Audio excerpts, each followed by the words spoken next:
जो बच्चे शारीरिक, मानसिक या भावनात्मक उपेक्षा का सामना करते हैं, कहते हैं कि उनकी माँ बीमार थी और उनके पिता व्यस्त थे। उन्हें अक्सर चिंता का सामना करना पड़ता है। परिणामस्वरूप उनके शरीर में तनाव हार्मोन उत्पन्न होते हैं।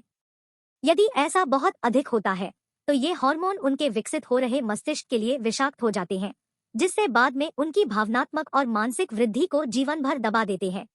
डैनियल रग्गेरियनो की असली कहानी है, जिन्होंने अपने बचपन का कुछ हिस्सा रोमानियाई अनाथालय में बिताया। यह दर्शाता है कि उपेक्षा का पूरा प्रभाव हो सकता है।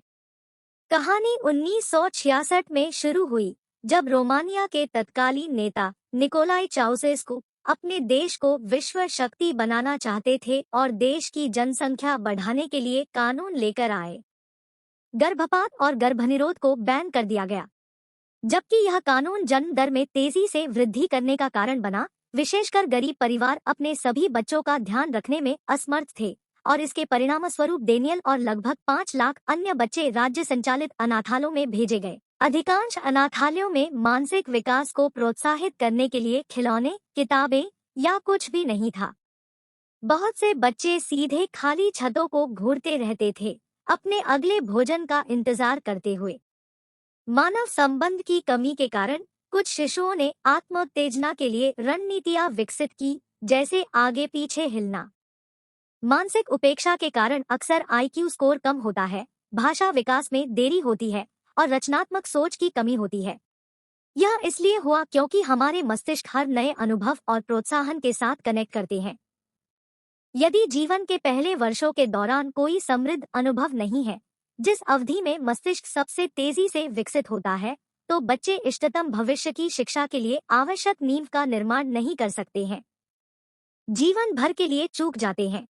डैनियल 400 से अधिक अन्य बच्चों के साथ रहता था और उनके साझा रूम को शायद ही कभी साफ किया जाता था। भोजन अधिकांश उबले पत्तागोभी के छोटे हिस्से थे, जिन्हें कर्मचारी कभी कभी खुद खा लेते थे। कुछ सुपरवाइजर्स ने अनाथों को नियंत्रित करने के लिए हिंसा का इस्तेमाल किया। दूसरों ने बड़े बच्चों को डैनियल को पीटने, उसे अपमानित करने का अधिकार दिया और प्रोत्साहित किया। शारीरिक उपेक्षा और बुनियादी पोषण की कमी के परिणामस्वरूप अधिकांश अनाथों को स्कूल विकास से पीड़ित होने का कारण बनाया। मेडिकल सप्लाईज के पुनः उपयोग के परिणामस्वरूप कुछ बच्चे HIV और हेपेटाइटिस बी से संक्रमित हो गए। शारीरिक शोषण के कारण गंभीर चोटें और अन्य चोटें आईं। अत्यधिक काम करने वाले और कम प्रशिक्षित कर्मचारियों ने शायद ही कभी रोते हुए बच्चों को शांत किया। वास्तव में उन्होंने डेनियल के साथ बमुश्किल ही कोई समय बिताया।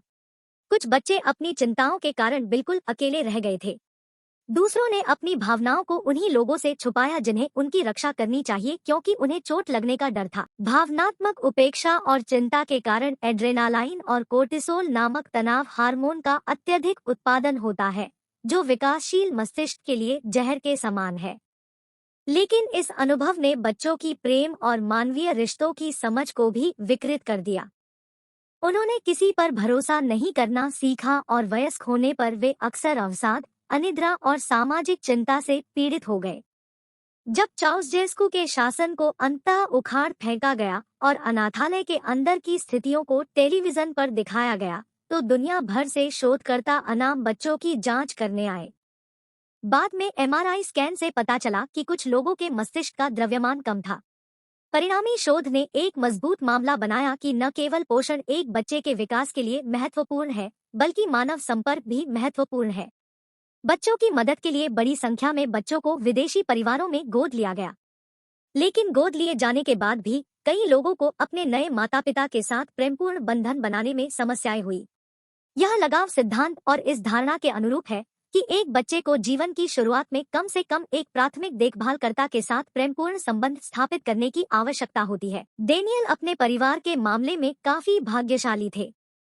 जब वे आघात और चिंता का अनुभव करते रहे, तो उन्होंने विश्वविद्यालय की शिक्षा प्राप्त की, अपना खुद का परिवार शुरू किया और बाद में उन्होंने उपेक्षित बच्चों के लिए एक नॉन प्रॉफिट ऑर्गेनाइजेशन की स्थापना की। यदि आप एक प्रेमपूर्ण माहौल में बड़े हुए हैं, तो अपने आप को वास्तव में भाग्यशाली मानें।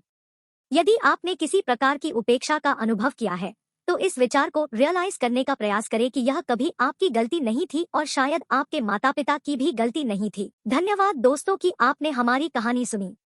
यदि आपको यह कंटेंट पसंद आया हो तो लाइक करें, सब्सक्राइब करें और बेल आइकन को दबाएं ताकि आप हमारी आने वाली कहानियों से अपडेट रह सकें।